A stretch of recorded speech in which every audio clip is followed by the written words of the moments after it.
Mesdames, Messieurs, bonjour, soyez le bienvenu. Merci infiniment pour votre soutien, pour votre considération. Je vous invite toujours à soutenir notre chaîne, notre plateforme d'information associative alternative à travers votre partage, votre commentaire et n'oubliez pas aussi d'adhérer à notre chaîne. Nous avons l'immense plaisir aujourd'hui de recevoir pour notre rendez-vous hebdomadaire notre cher ami François Martin. Bonjour François. Bonjour, je suis en vacances et heureux de te parler. Parce qu'il y a beaucoup d'actualités au niveau international à décortiquer et à analyser. Et j'aimerais bien commencer avec vous, François, avec la guerre au Moyen-Orient. Benjamin Netanyahu en train d'intensifier les opérations militaires contre le Liban. C'est le même scénario que Gaza, les personnes civiles visées.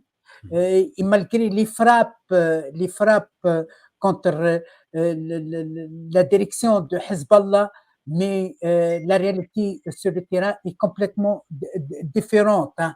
Il y a l'échec de l'armée israélienne et il y a l'intensification même des attaques israéliennes contre les troupes des Nations Unies, hein, ce qui prouve le non-respect même de la communauté internationale de la part de Benjamin Netanyahu qui est dans le délire de continuer cette guerre. Comment vous voyez la situation, François Martin? Je dis que la situation est de plus en plus catastrophique pour Israël. J'avais déjà expliqué à l'occasion du colloque que, en fait, d'après le grand spécialiste Mearsheimer, il avait fait cette distinction que j'ai trouvée tout à fait extrêmement intéressante. Ils ont trois méthodes. La première, c'est la décapitation. La deuxième, c'est la punition. Et la troisième, c'est l'invasion. La décapitation, c'est celle qui consiste à tuer les chefs. Mais outre le fait que quand on tue les chefs dans les mouvements de résistance, on crée la martyrologie dont ces mouvements ont besoin. Donc, c'est-à-dire qu'on les renforce psychologiquement et symboliquement au lieu de les affaiblir. Parce qu'on les affaiblit momentanément politiquement, mais en fait, on ne les affaiblit pas vraiment, parce que dans ce genre de configuration, les hiérarchies politiques ne sont pas les mêmes que les hiérarchies opérationnelles. Les opérationnels, c'est fait avec des groupes de types qui connaissent parfaitement le terrain, qui savent où aller, qui n'ont pas besoin que leur chef leur donne des ordres, qui vont à gauche, qui vont tendre des pièges, qui ont une capacité d'initiative qui est très forte. Donc, le fait de décapiter la hiérarchie, ça ne sert à rien. Et d'ailleurs, l'exemple, c'est que chaque fois qu'on a décapité les hiérarchies, que ce soit avec Sheikh Yassine, que ce soit avec le prédécesseur de Nasrallah, etc., on a renforcé les mouvements au lieu de les affaiblir. Donc, ça ne marche pas.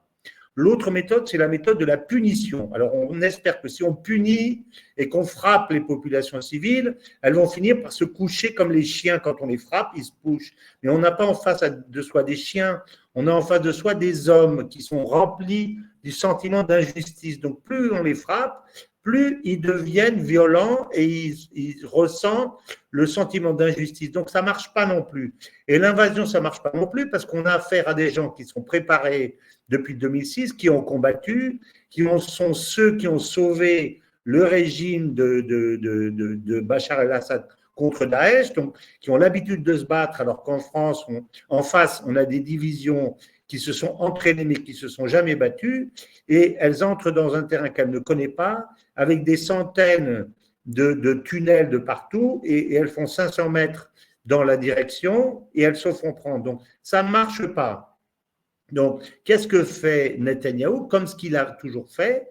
Du coup, il frappe les populations civiles et il essaye, à défaut de faire quoi que ce soit qui puisse le sauver sur le plan international, c'est-à-dire d'engager la diplomatie, de faire semblant, de dire voilà, on se défend, etc., il frappe de plus en plus fort. Alors, il frappe la finule, il frappe les hôpitaux, il frappe les villages chrétiens et il frappe la route qui emmène les réfugiés depuis le nord du Liban jusqu'à la Syrie. Donc, il se discrédite encore un peu plus, il s'enfonce encore un peu plus dans, je dirais, la perte de son image. Voilà. C'est ça qui est grave dans cette guerre. eux font une guerre, ils n'ont pas compris ce que c'est qu'une guerre moderne, ou alors ils ont trop bien compris, mais je pense qu'ils sont parce qu'ils ne sont pas idiots, mais ils sont dans un système désespéré où ils ne savent plus quoi faire. Et cette idée de frapper la finule pour punir les Nations Unies, ensuite ils vont frapper la France parce que Macron a dit ils vont cibler les soldats français, ensuite ils ciblent les chrétiens, ensuite ils ciblent les réfugiés, ensuite ils ciblent les hôpitaux. C'est fou ça. Donc, c'est sans issue. Et à un moment donné, il y a un certain nombre de lobbies, mais israélites et israéliens, qui vont se lever, qui dire ça y est, ça suffit. Sortez ce type. Le problème aujourd'hui du Proche-Orient, c'est Netanyahou. Et derrière Netanyahou, c'est le lobby militaro-industriel américain et le lobby sioniste américain et les néoconservateurs américains qui sont le même groupe et qui tiennent Netanyahou et qui font ce que Netanyahou veut qu'il fasse. Alors ça, il faut expliquer parce qu'il faut bien comprendre ce que ça veut dire. Je ne pense pas que Netanyahou soit un chien fou, insupportable et ingérable, comme Nixon qui disait « Je veux que les soviétiques me prennent pour un fou capable d'appuyer sur le bouton à n'importe quel moment, le bouton nucléaire. » Il disait ça parce que c'était quelque chose qui le servait, parce que ça rendait, quand on te donne l'image d'un fou, tu peux faire ce que tu veux, on dit mais il est fou. Mais il n'est pas fou. Il fait ce que les néoconservateurs veulent qu'il fasse. Et les marchands de canons. Il faut toujours mettre dans cette affaire en avant la question des marchands de canons. Les marchands de canons veulent qu'on instaure l'instabilité partout où c'est possible, aussi bien en Ukraine qu'à Gaza, qu'ailleurs, etc., etc. Par contre, ce sont des gens qui ont beaucoup d'argent et comme tous les gens qui ont beaucoup d'argent, ils ne veulent pas que ça explose complètement parce que là, ils perdent tout. Donc, il faut jouer au poker, il ne faut pas faire exploser la table, mais il faut continuer à jouer au poker en gagnant de l'argent sans arrêt. Donc, tant qu'il fait ça, il leur rend service. Le problème, c'est que si à un moment donné, il va trop loin et qu'après avoir tapé la finule, il y a un certain nombre de pays européens comme la France, etc., qui disent, bon, ben maintenant, on va, comme Macron a commencé à le dire, on va donner son État à la Palestine. Et puis, à un moment donné, il y aura tous les pays du monde qui diront qu'il faut donner l'État à la Palestine, sauf les États-Unis. Comment les États-Unis vont continuer à dire non, non, non, si le monde entier dit oui? Donc, ils vont perdre. Donc, Netanyahou, je trouve que il perd complètement les pédales. Moi, c'est comme ça que je le vois. Et il n'attrapera pas le Hezbollah. Il ne les attrapera pas parce qu'ils sont cachés, ils sont chez eux. Il ne les attrapera pas. Et je pense que le fait d'être sorti du Hamas pour aller attaquer, non pas le Hezbollah, mais le Liban, c'est une erreur. Parce que dans l'esprit occidental, Israël est toujours une victime dans leur esprit. C'est ce que la réalité a montré que ce n'était pas vrai. Et dans l'esprit occidental, Israël est toujours une victime. Donc, quand Israël tape sur des Palestiniens, on dit Israël se défend parce que c'est une victime. Par contre, dans l'esprit des Occidentaux, le Liban est aussi une victime parce qu'il a eu des guerres, parce qu'il a eu, etc., une histoire très mouvementée et très tragique. Donc, frapper à la limite, frapper sur les Palestiniens, c'est bien. Je caricature, je dis comment, en gros, les Occidentaux. Mais taper sur les Libanais, c'est mal. Donc, le fait d'avoir déplacé sur le plan de la Palestine, à mon avis, c'est une erreur de la part de Netanyahou. Il a poussé ses militaires, parce que je pense que ses militaires ne voulaient pas y aller, mais je pense que c'est une erreur. Et maintenant, il ne sait plus quoi faire. En fait, je pense qu'il ne sait plus quoi faire. Voilà, c'est ça mon analyse. Oui, plusieurs auditeurs et auditrices aiment savoir votre point de vue concernant d'abord deux choses. Comment vous voyez le jeu de Benjamin Netanyahou de taper, de concentrer sur les divergences ethniques au Liban, en disant que Hezbollah prend en otage la population libanaise. Je suis en train de cibler, viser la population chiite, la population alliée de l'Iran, je suis en train de aider les chrétiens, soi-disant, et d'affaiblir Hezbollah qui a une manipulation sur la vie politique au Liban. Et j'aimerais bien aussi avoir votre point de vue. Vous disiez que Benjamin Netanyahu sera contesté dans la société israélienne.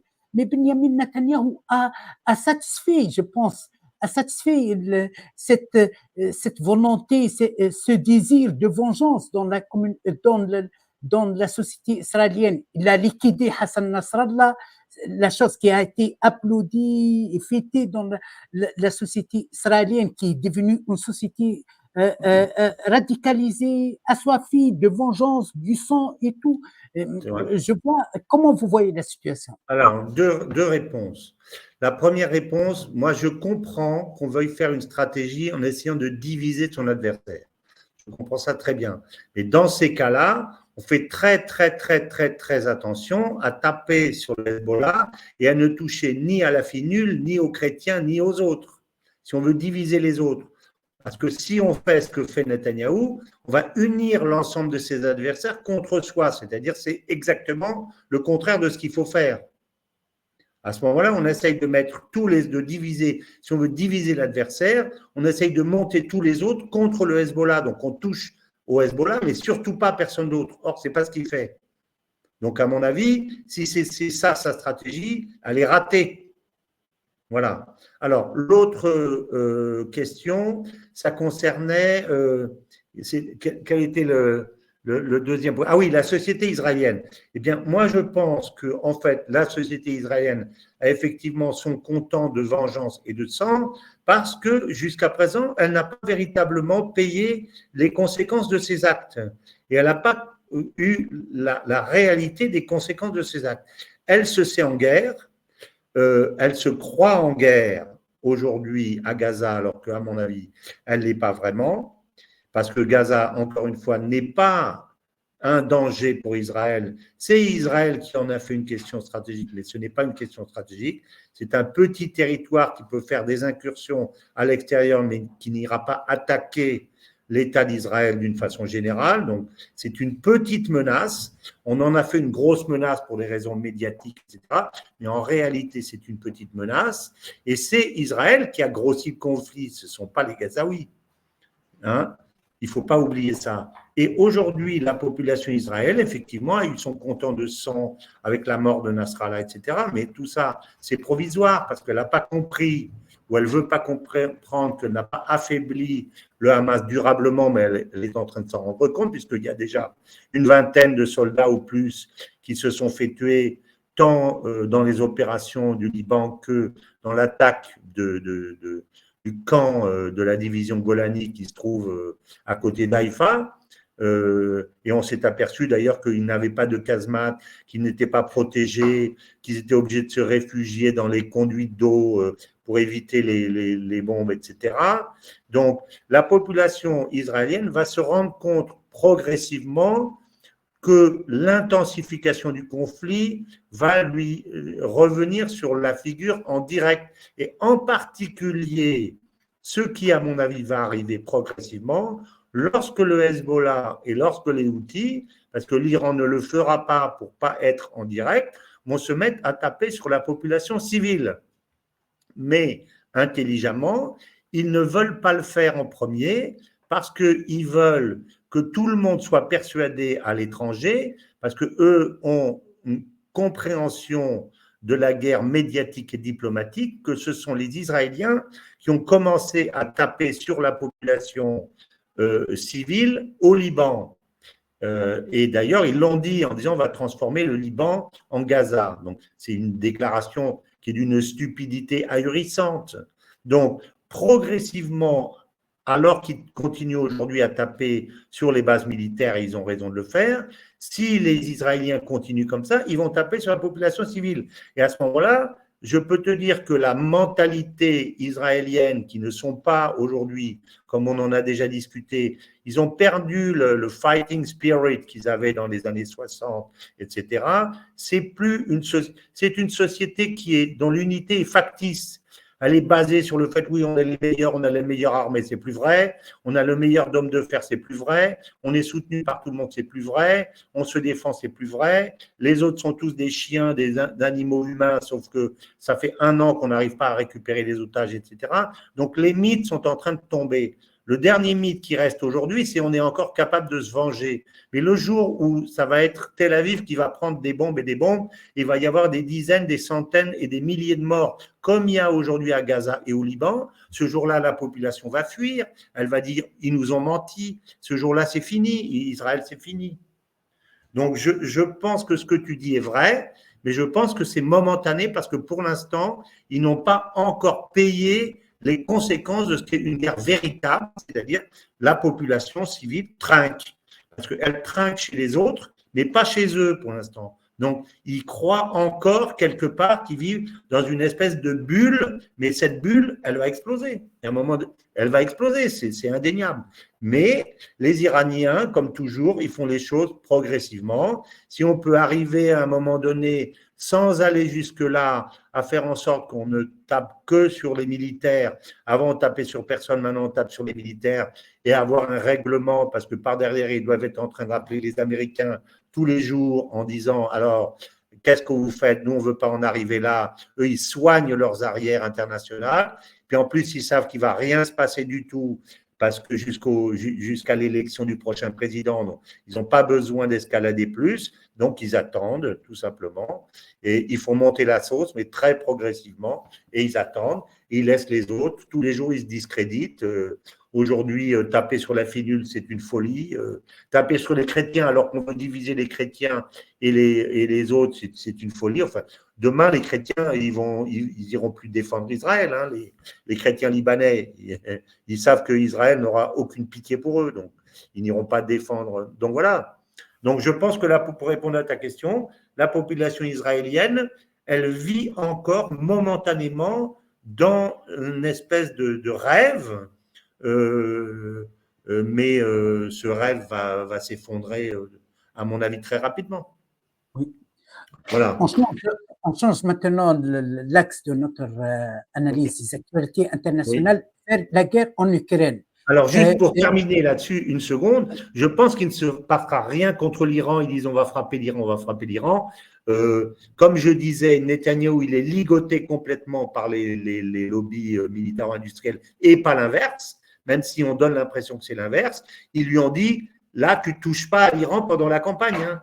On attend l'élection du président, parce que si tu commences à toucher, là, à ce moment-là, c'est Trump qui passe. Donc, tu ne touches pas. Et il ne touche pas. Donc, il fait bien ce que les autres lui disent. Quand ils lui disent tu fais ça, il le fait. Donc, ça veut bien dire que ce n'est pas lui qui décide. Voilà. Oui. Pardon.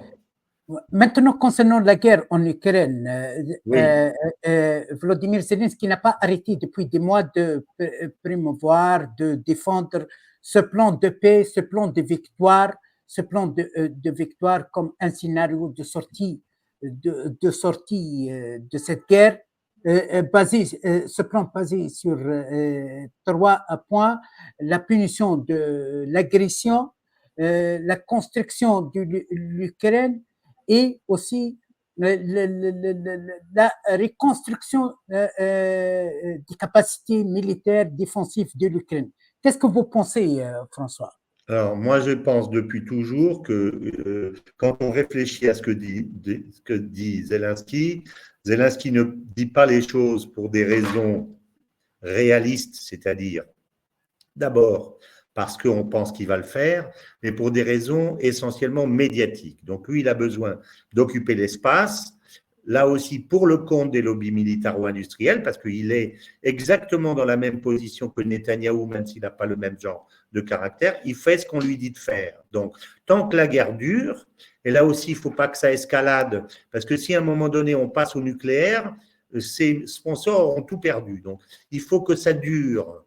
Donc, tant qu'il peut habiller les choses en disant voilà, moi je veux faire la paix. Bon, la preuve, c'est que personne n'est allé à son sommet, mais il continue à le dire, ça lui permet de voyager, d'aller prendre l'avion, d'aller aux États-Unis, d'aller dire j'ai besoin d'argent, d'aller en Europe en disant j'ai besoin d'argent, il faut me donner le droit, etc. Il a besoin de costume pour son personnage. Donc, il change de costume, il y a le costume de l'homme de paix, puis il y a le costume de l'homme, le défenseur, et puis il y a le costume de celui qui veut taper dans la profondeur sur les territoires russes, mais c'est des costumes. Donc, je ne crois pas plus à ce qu'il dit que les raisons que je viens d'évoquer, c'est-à-dire des raisons essentiellement médiatiques. Et puis, si ça ne marche pas, demain, il en trouvera un autre, jusqu'à ce qu'à un moment donné, on lui dise c'est fini. Et là, je pense aussi qu'il a tellement incarné, si tu veux, les services rendus pour le compte du lobby militaro-industriel comme Netanyahou, que le jour où on aura besoin de changer de stratégie parce qu'on considérera qu'on a assez tapé dans la mine d'or et qu'on a extrait suffisamment d'or dans la mine et que donc on n'a plus besoin du mineur, du chef des mineurs, ben on le jettera et on en prendra un autre. Et moi, j'attends aussi bien dans un cas comme dans l'autre, à Gaza que en Ukraine, le moment où il va y avoir une commission qui va commencer à dire oui, mais attendez, est-ce qu'il ne s'est pas fait de l'argent dans la poche? Est-ce qu'il n'a pas fait… Enfin, le travail pour discréditer les chefs militaires, c'est quand je vais voir ça, cette petite musique, je dis tiens, les sponsors sont en train de changer de stratégie. Voilà. C'est là qu'on verra comment ça va se passer. Voilà ce que je pense.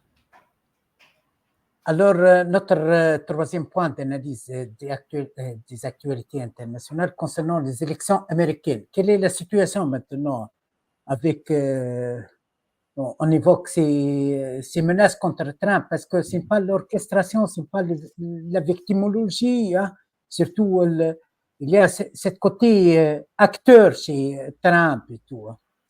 Bien sûr. Alors, moi, je veux d'abord repréciser quelque chose, c'est que, à mon avis, si on veut parler de la paix aussi bien en Ukraine qu'au Moyen-Orient, Kamala Harris est beaucoup plus dangereuse que Trump. Voilà ce que je pense. Parce que Kamala Harris fera la politique américaine de Joe Biden et fera la politique des lobbies et d'abord du lobby militaro-industriel. C'est ça que je pense.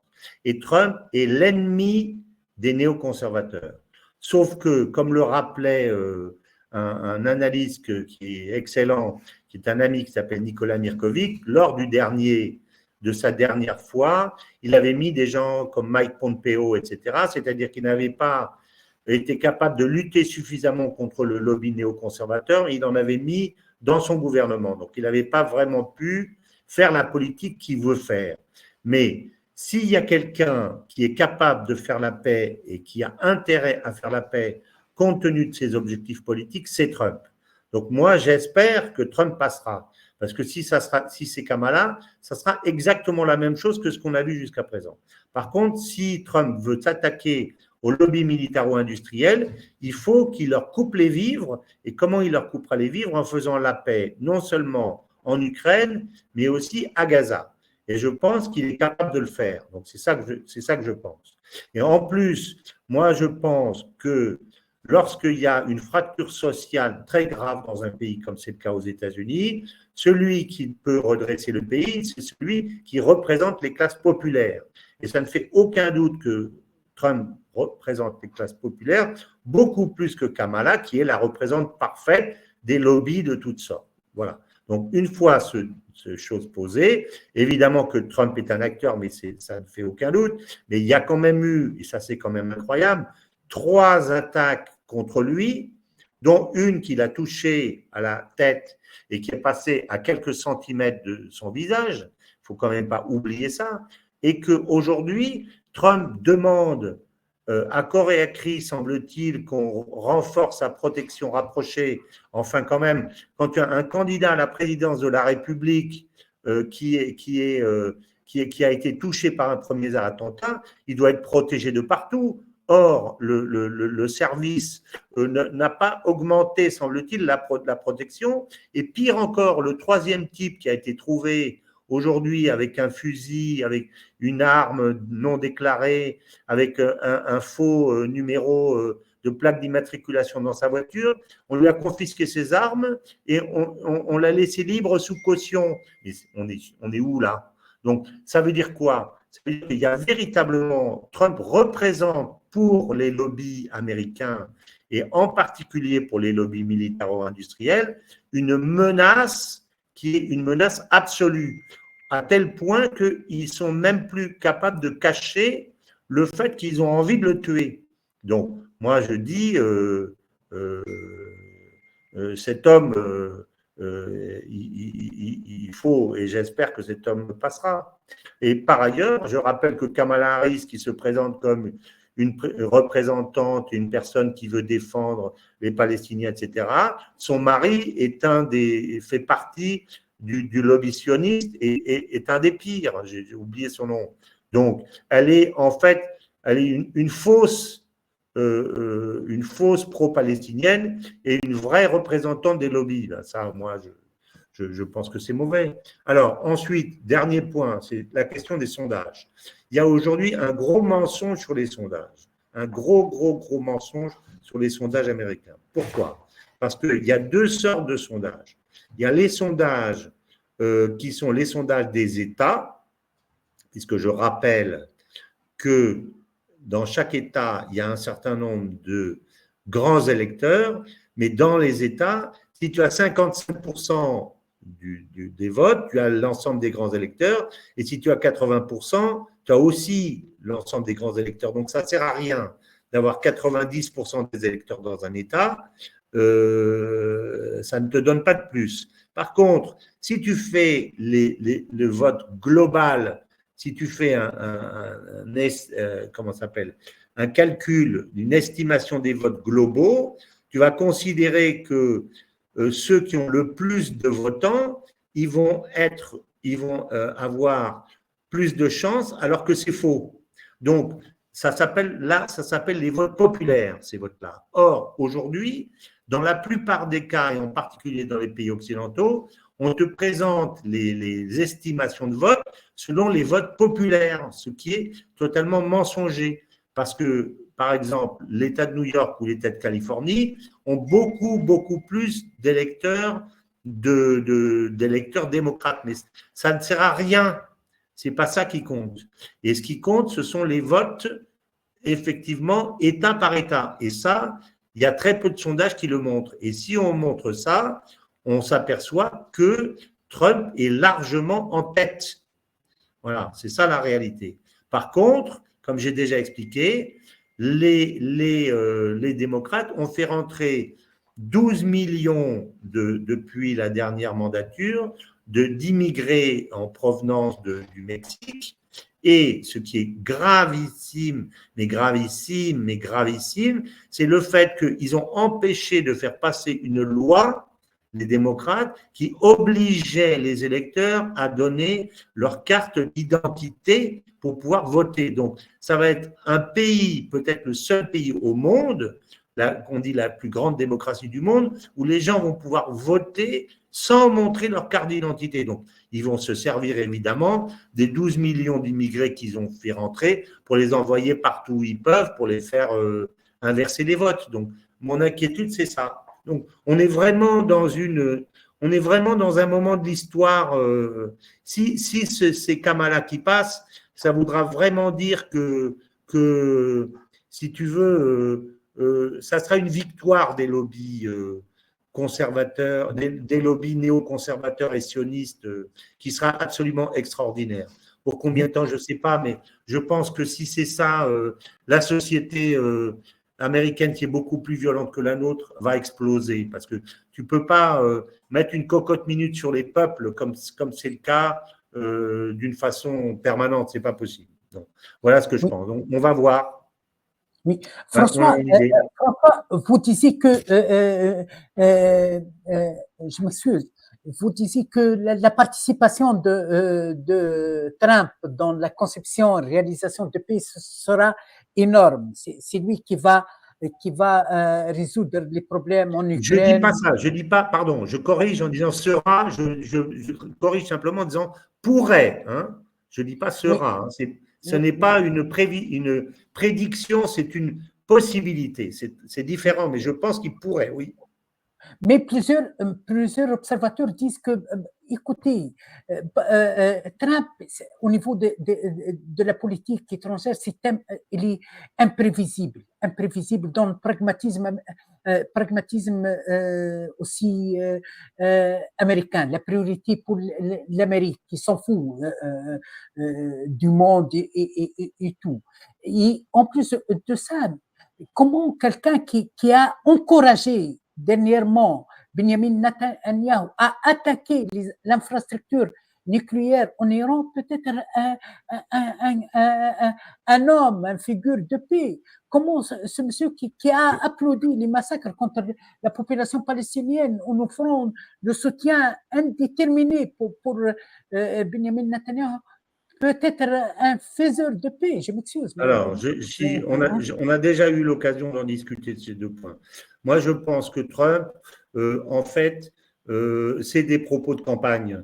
Je rappelle qu'aux États-Unis, quand on dit qu'on va bombarder l'Iran, tout le monde adore ça, parce que dans l'esprit américain, depuis la période où les Américains n'ont pas oublié l'attaque contre l'ambassade américaine et les otages, et pour eux, les Iraniens, c'est les méchants, et si on les bombarde, c'est bien.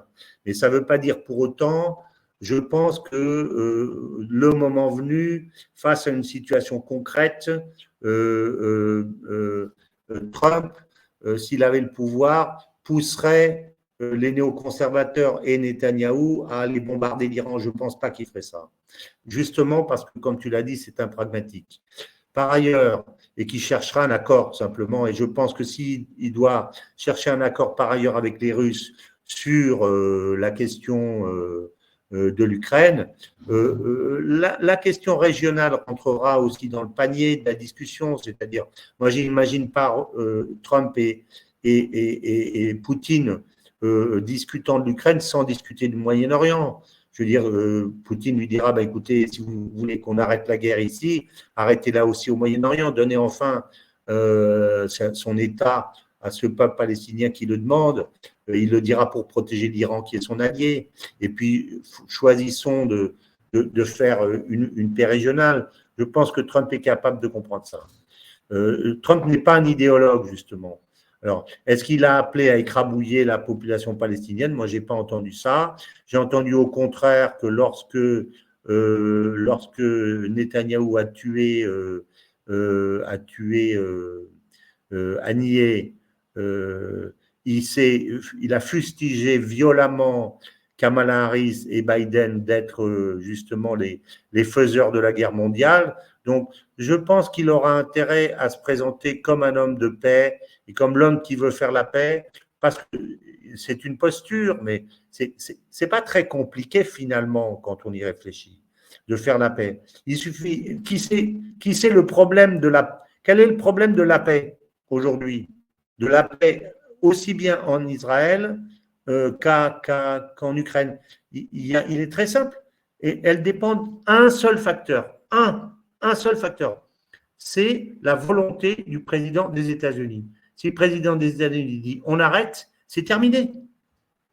On oublie ça, mais la solution à deux États, on dit ah mais c'est compliqué, on n'y arrivera jamais, jamais les Israéliens ne voudront. Mais si on leur dit écoutez chers amis, vous avez un pistolet sur la tempe, donc maintenant ou vous signez ou on tire. On tire, ça veut dire qu'on vous donne plus d'argent et on vous donne plus d'armes. Le lendemain, on fera la paix. Hein.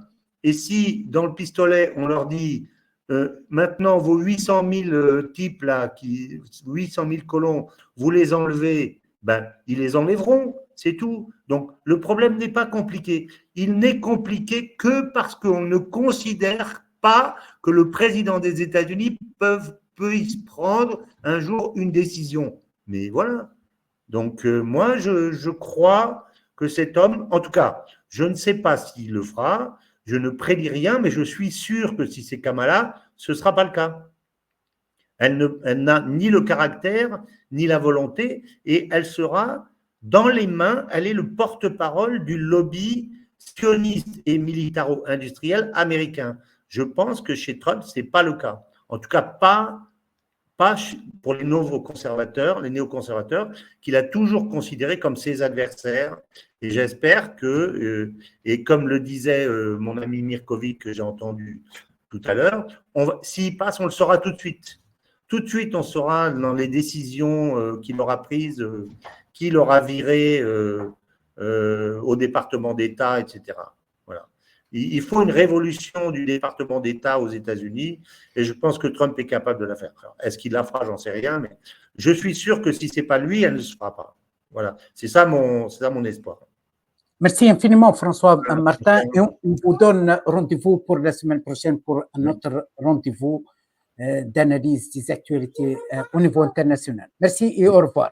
Merci.